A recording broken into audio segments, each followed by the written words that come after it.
passé beaucoup de temps à parler de résolution d'équations. Toutefois, il y a un autre phénomène qui sort, qui est en lien avec la résolution d'équations, toutefois qui est un petit peu différent. C'est le fait de déterminer la nature des racines d'une équation du second degré. Okay? C'est quelque chose que vous avez sûrement déjà vu. On va juste faire un rappel et puis on va s'assurer qu'on comprend pourquoi le critère est en lien avec ce qu'on a appelé le discriminant. Okay? Donc, pour une équation du second degré, on peut vouloir résoudre. Puis là, il faudrait, par exemple, si on fait le lien avec la formule quadratique, on sait que cette formule-là nous permet de résoudre n'importe quelle équation du second degré. Si on voulait la résoudre, il faudrait qu'on l'utilise au complet. OK? Absolument. Qu'on ait trouvé toutes les valeurs de x. Toutefois, si on cherche seulement la nature des racines, qu'est-ce qui va nous intéresser? Ça se trouve à être le radicand de la racine carrée qui se trouve dans la formule quadratique. Donc, cette valeur de b carré moins 4ac, c'est ce qu'on appelle le discriminant. Pourquoi ça s'appelle un discriminant? Parce que ça discrimine, c'est-à-dire ça fait la discrimination, ça fait la différence entre les diverses options qui sont possibles. Okay? Donc, il y a trois grandes options. Il est possible qu'il n'y ait aucune racine réelle. Il est possible qu'il y ait deux racines réelles identiques. Ou il est possible qu'il y ait deux racines réelles distinctes. C'est en lien, dans le fond, avec un petit peu un lien graphique. Si on pense à une équation de second degré qui est bien sûr une parabole graphiquement, ça serait possible que l'équation ne soit jamais égale à 0.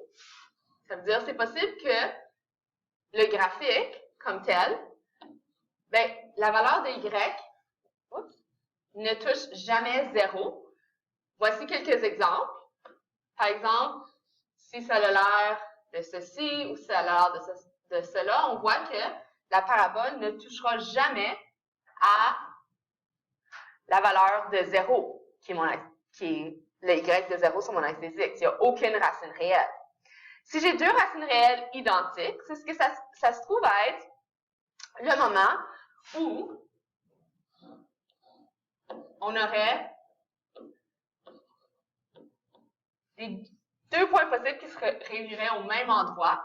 C'est-à-dire si j'ai ma parabole qui vient juste, dont le sommet vient toucher à la valeur de 0, à ce moment-là, on va dire qu'il y a deux racines réelles identiques. Donc, juste un point d'intersection avec notre axe ici où est-ce que y est égal à 0.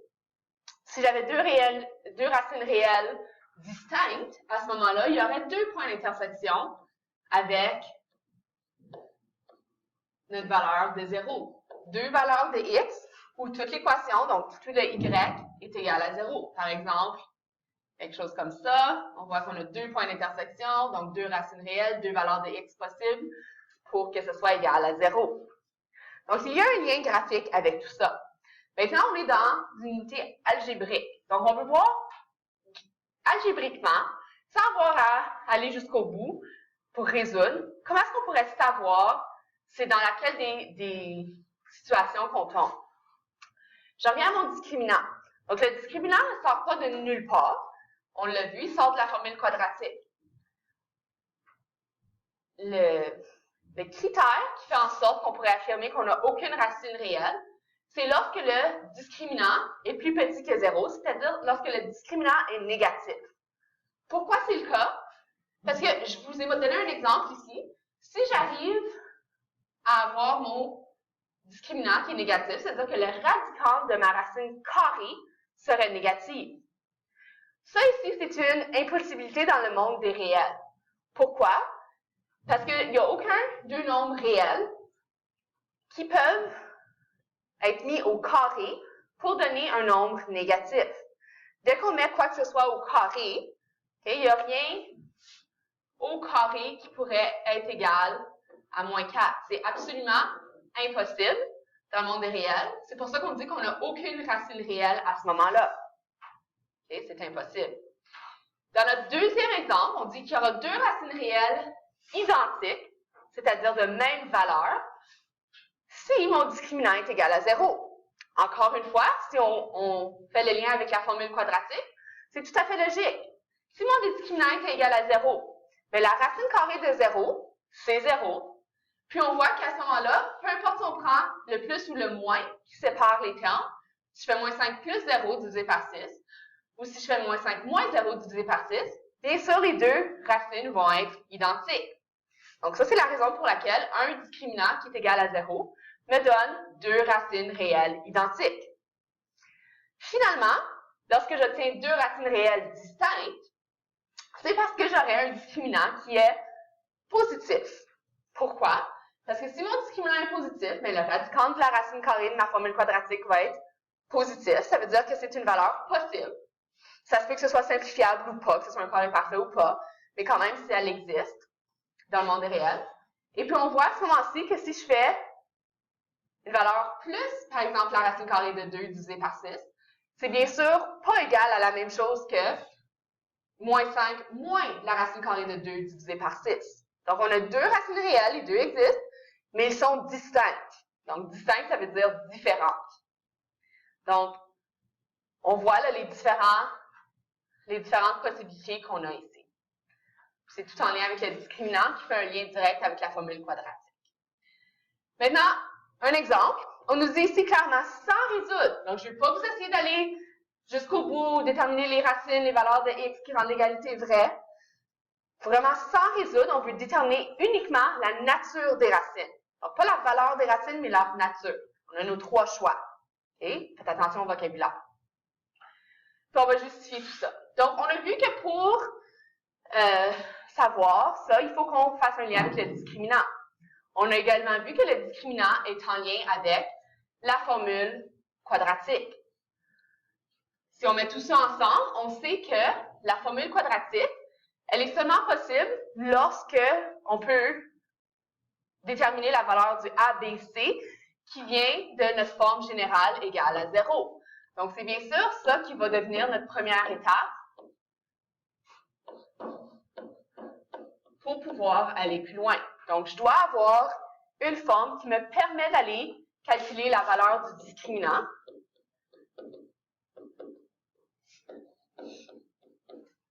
Qui est B carré moins 4AC. Donc, on voit que la valeur de B ici est de moins 10. Notre valeur de A est de 3. Et notre valeur de C est de 7. Donc, si on met tout ça ensemble, moins 10 au carré, faites attention, c'est bel et bien plus 100 que ça donne. Si ça fait 84. Donc, si je fais 100 moins 84, ça me donne 16. Donc, 16, si je regarde mes trois catégories, je reviens en haut. 16 n'est pas un nombre négatif, n'est pas un nombre qui est égal à 0, mais plutôt un nombre positif. Ça veut dire que je peux affirmer que je vais avoir deux racines réelles distinctes. C'est ça la nature des racines. Puis, pour justifier, ça inclut le calcul et la phrase qui va faire le lien avec la catégorie. Donc, je pourrais dire que il y a deux racines réelles distinctes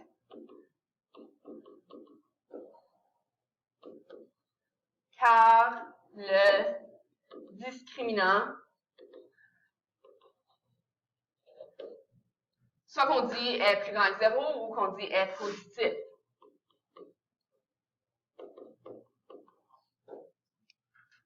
On a un petit fait intéressant de noter ici, qui n'est pas en lien nécessairement avec la nature des racines, mais qui fait un lien avec le discriminant. C'est pour ça qu'on le glisse dans ce qu'on voit maintenant. C'est un fait intéressant de savoir que si le discriminant se trouve à être un carré parfait, ça veut dire que l'équation qu'on étudiait était factorisable. Donc ça, c'est un fait qu'on peut garder dans notre poche, qui peut nous aider. Par exemple, on pourrait avoir une contrainte dans une évaluation quelconque qui nous dit si c'est factorisable, tu dois utiliser la factorisation pour résoudre.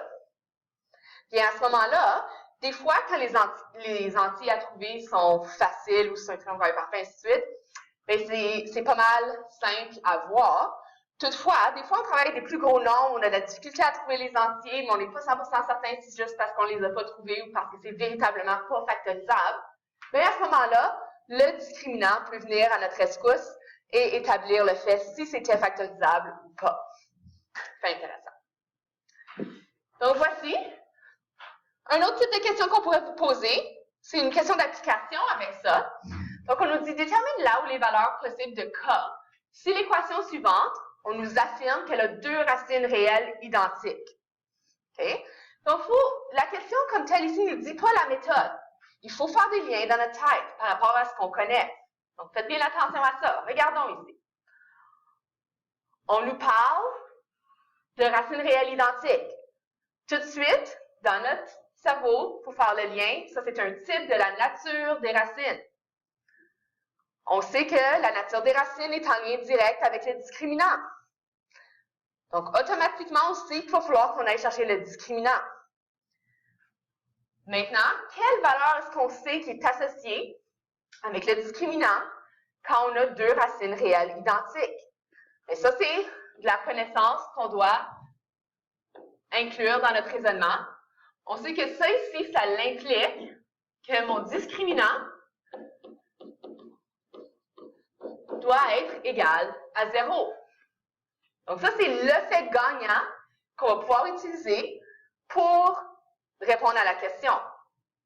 Maintenant, qui dit discriminant dit qu'on doit avoir la forme générale. Bien sûr, parce que le discriminant vient de la formule quadratique qui débute avec la forme générale qui est égale à 0. Donc, à partir d'ici, je vais m'assurer d'avoir ma forme générale égale à 0. Voici ce que j'ai. Je veux venir maintenant appliquer le fait que je sais que mon discriminant devait être égal à 0. Donc, je peux commencer par établir c'est quoi la valeur de mon discriminant.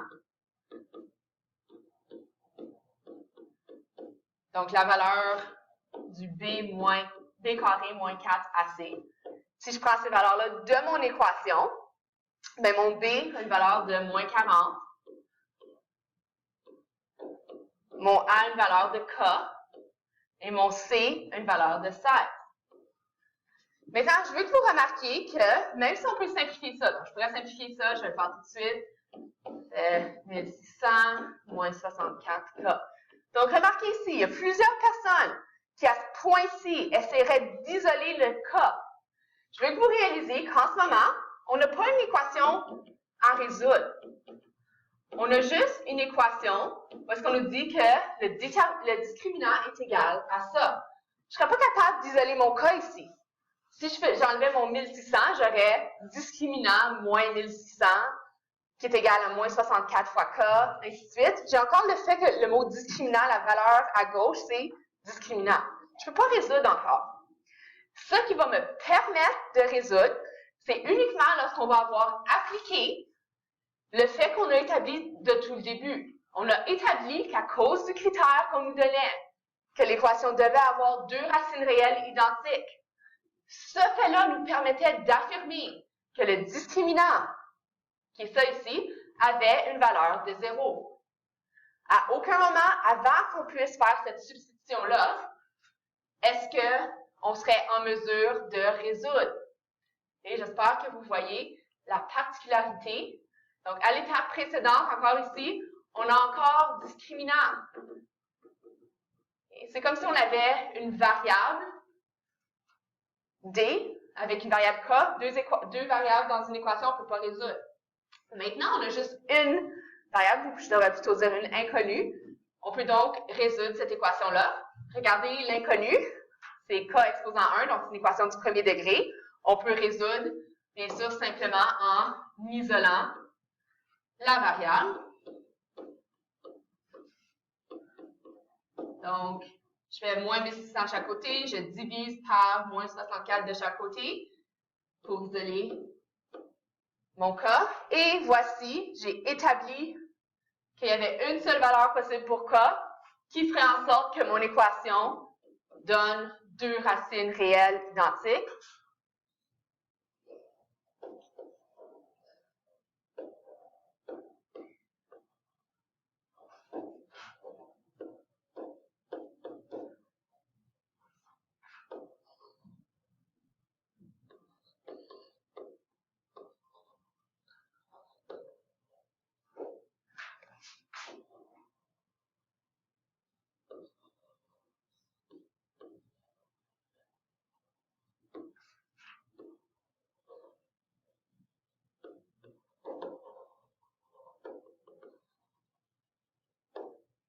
Et voilà, on a répondu à la question.